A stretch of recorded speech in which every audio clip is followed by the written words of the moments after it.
మానవత్వం అనేది అన్నిటికంటే మించిన గొప్ప గుణం. మనిషి అనేది కేంద్ర బిందువు. ఆ మనిషి ఆ మానవత్వం పరిడి వెళ్ళాలంటే ఇలా ఒకరికొకరు అన్ని సిద్ధాంతాలను కూడా పక్కన పెట్టి కలిసి ఉండాలి అనే ఒక సద్భావనతో ఈ కార్యక్రమం వారు ఏర్పాటు చేశారు.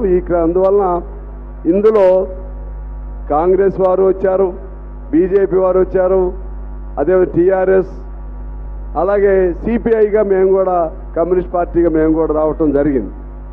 ఆ విధంగా ఎవరి సిద్ధాంతాలు వారికి ఉన్నప్పటికీ ఇటువంటి అప్పుడప్పుడు ఈ అలయ్ బలయ్ కార్యక్రమాలు రూపొందించుకోవడం ద్వారా మనుషులందరూ ఒక్కటే, అంతిమంగా మనిషే గెలుస్తాడు, మానవత్వం గెలుస్తుందని గొప్ప సందేశం ఇవ్వడానికి ఈ కార్యక్రమం ఉద్దేశించబడింది.